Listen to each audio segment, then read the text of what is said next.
Kozure Okami, literally Wolf with the Child, in the English version Lone Wolf and Cub, is a 28-part manga from 1970 to 76 and is considered a classic of the samurai genre. It is about the Ronin Ogami Ito. Ronin, literally wave men, were masterless Japanese samurai, the former kaishaku nin of the shogunate. The kaishaku, comparable to a second, had to decapitate the seppuku, the ritualized suicide of Japanese samurai practitioner, with a sword in the moment he slashed his belly. Through intrigue by the Yagyu clan, Ogami is suspected of treason against the shogun.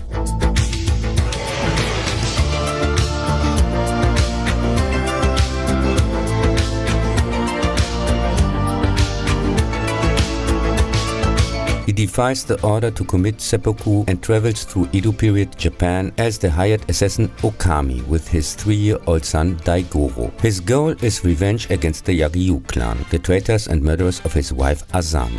Ito is an excellent fighter and master of the Tsuyu sword technique. He fights not only with his Dotanuki sword, but also uses the arsenal of weapons that are part of Daigoro's wooden stroller.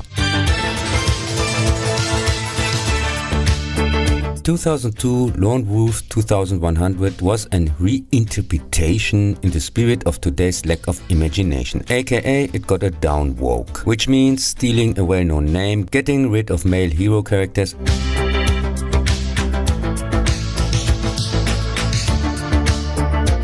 putting women in the spotlight. In the unimaginative post-apocalyptic crap in which both main characters are missing, Ito is a cybernetic bodyguard which nobody cares for, who is falsely accused of murdering the father of Daisy, a female cub? Of course.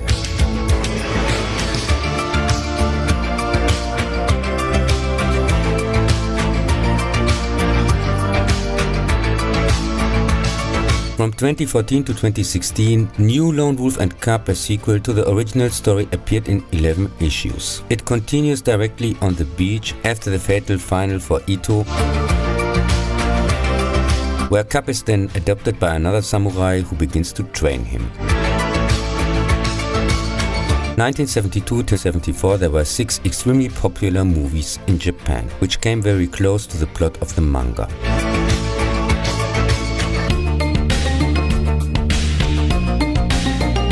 The Japanese original version with subtitles is available in a fantastic quality on DVD and Blu-ray.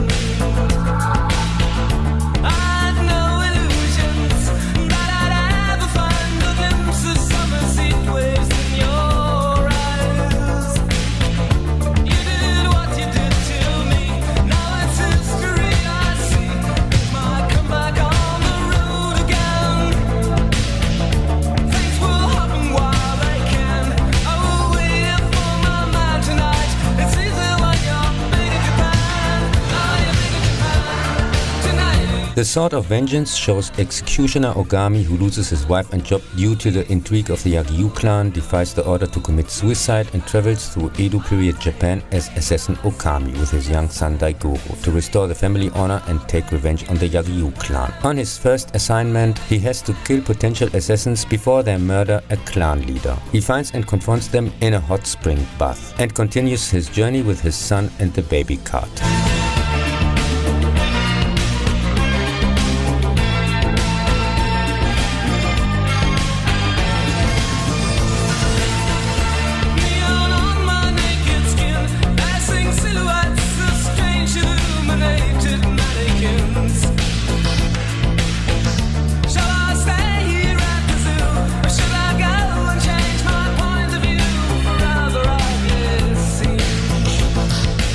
In Part 2, The Dead River instructs the Yagyu clan, a group of killers, to find and kill Ogami Ito. Ogami himself was hired to kill 3 men, all of whom are masters of very eccentric fighting styles. The movie came in 1975 under the title The Invincible Samurai to German cinemas.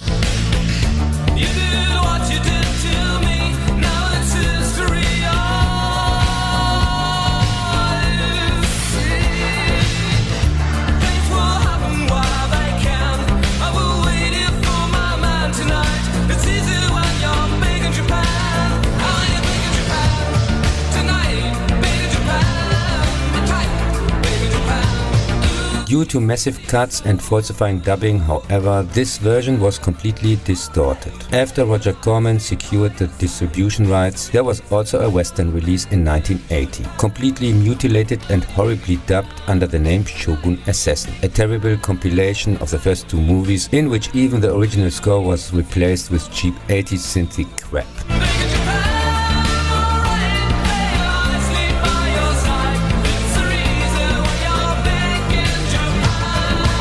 In this movie we meet a Japanese version of the Three Storms, with a big similarity in their looks, and even their name, Gods of Death, reminds of the street gang in Big Trouble in Little China, Lords of Death. But here they do not possess any magical powers. The movie was a commercial success and started the ninja wave in the 80s.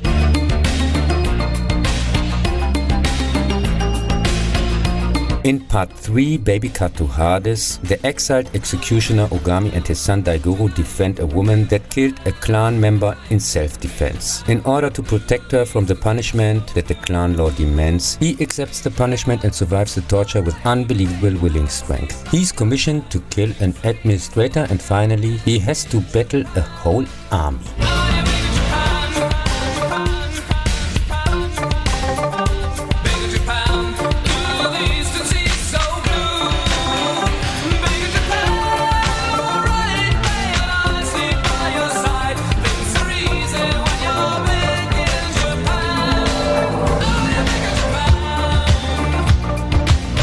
The movie had in 1974 a premiere in Germany with the almost unbelievable, stupid and racist title Japango, the most violent under the sun Nippons. For me, a clear case of brain softening in its final stages. I know it sounds like crazy talk, but they really tried to sell it as the Japanese Django. Of course, the fantastic original has traditionally, with German efficiency, been mutilated beyond recognition, and a dub in the style of what the fuck destroyed every little hope of sense in the story. And it crashed hard at the box office. What a surprise. Among other things, it was also released in 2007 in America in an English version on DVD as Shogun Assassin 2 Lightning Swords of Death.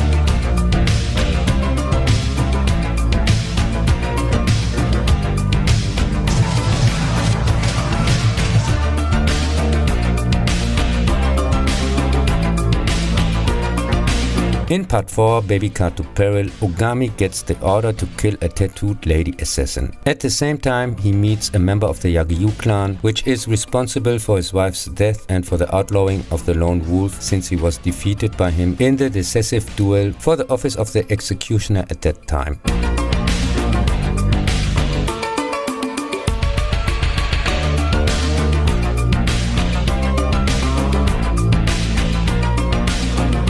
In part 5, Baby Cut in the Land of Demons, Ogami gets the order to murder a 5-year-old clan princess and her parents. Also, he has to withstand the examination by 5 swordsmen, who each bear a fifth of his payment and a fifth of the information he needs to fulfill his mission.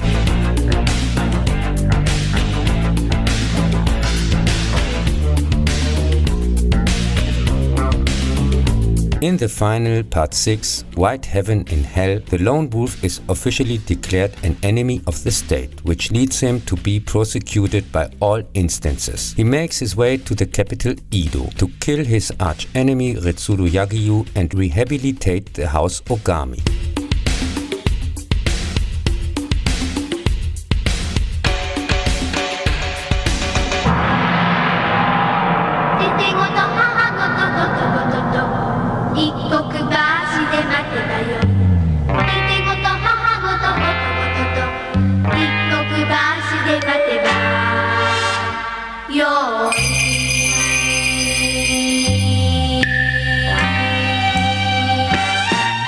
From 1973 till 1976, an absolutely remarkable television series aired with 79 episodes. It explores in depth the stories in the motion pictures and offers also interesting own variations. The series was the only thing from this franchise which got a good German dub and aired for years internationally very successful.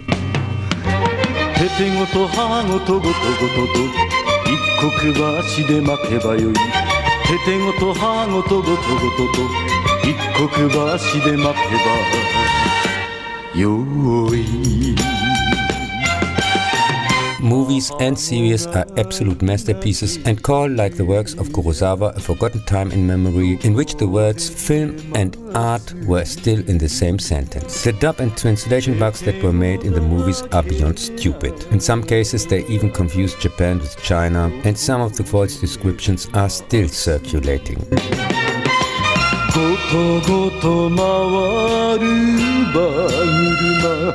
In 1989 came Lone Wolf and Child, Assassin on the Road to Hell. In this 140-minute TV remake, the whole story is told from beginning to end, with scenes reminiscent of each of the 6 features. The movie is entertainingly made and well cast, but still completely unnecessary. At no point it does match the original movies or the TV series.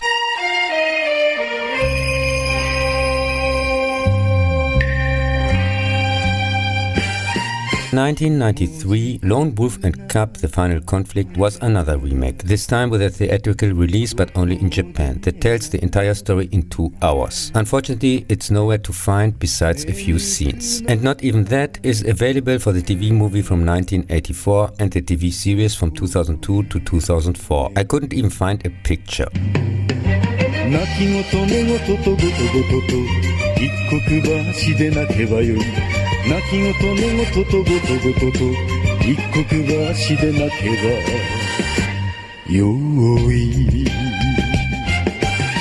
This small Ogami special is a gift for somebody who gave me many years active support for my film hobby. My mother, who has tomorrow birthday. Happy birthday and thanks for everything.